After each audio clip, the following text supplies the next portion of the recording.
వ్యవసాయ శాఖ మంత్రిగా తుమ్మల నాగేశ్వరరావు పూర్తిగా ఫెయిల్ అయ్యారని అన్నారు ఖమ్మం బీఆర్ఎస్ నేతలు. మొక్కజొన్న పంట కల్లాలను సందర్శించి బీఆర్ఎస్ నేతలు రైతులతో మాట్లాడారు. కోతలు పూర్తయి నెలలు గడిచిపోయిన తర్వాత ఇప్పుడు కేంద్ర ప్రభుత్వానికి మంత్రి తుమ్మల లేఖ రాయటం హాస్యాస్పదంగా ఉందని బీఆర్ఎస్ నేతలు ఆగ్రహం వ్యక్తం చేశారు. మొక్కల కొనుగోలులో రాష్ట్ర ప్రభుత్వ నిర్లక్ష్య వైఖరి వల్ల రైతులను దళారీలు దోచుకుంటున్నారని అన్నారు. తక్షణమే మార్క్ఫెడ్ ద్వారా కల్లాల నుంచే మొక్కజొన్నలను పూర్తిగా కొనుగోలు చేయాలని డిమాండ్ చేశారు బీఆర్ఎస్ నేత ఉప్పల వెంకటరమణ. మొక్కజొన్న ఎవరైతే పంట పండించిన రైతులు ఎంత ఇబ్బంది పడుతున్నారో, ఏ కళ్ళం దగ్గరికి పోయినా, ఏ గ్రామం పోయినా అందరూ ఒకే రకమైన సమస్యను ఈరోజు ఎదుర్కొంటూ ఉన్నారు.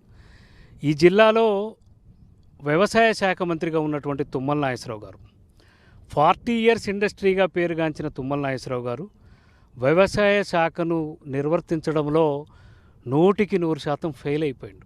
నేను అడుగుతున్న తుమ్మల నాగేశ్వరరావు గారు, నేను రైతునని చాలా గొప్పలు చెప్పుకుంటూ ఉంటారు, 40 సంవత్సరాల సుదీర్ఘమైన అనుభవం ఉంటుందని చెప్పి అనేక సందర్భాల్లో చెప్పుకున్నారు. మొక్కజొన్నలు అనేది వాళ్ళు నవంబర్లోనో డిసెంబర్లోనో వేసుకుంటారు. ఇవాళ ఆల్మోస్ట్ 25% ఉత్పత్తి వచ్చేసింది. మీరు సరిగ్గా సేకరించకపోవడం వల్ల, మీ వైఫల్యం వల్ల వాళ్ళందరూ దళార్లకు అమ్ముకున్నారు.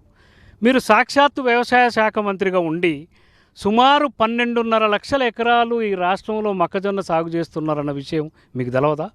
నేను ఈ సందర్భంగా డిమాండ్ చేస్తున్నాను, 24 గంటల్లో కొత్తగూడెంలో కూడా కొనుగోలు కేంద్రం స్టార్ట్ చేయకపోతే ఇక్కడే వచ్చి మేము ధర్నా కూర్చుంటాం. ఆ పరిస్థితి వచ్చినప్పుడు మాత్రం అల్లాకొల్లోలం అవుతుంది. రైతుల నుంచి వ్యతిరేకతను మీరు మూట కట్టుకోవద్దని చెప్పి తుమ్మల నాగేశ్వరరావు గారికి ఈ సందర్భంగా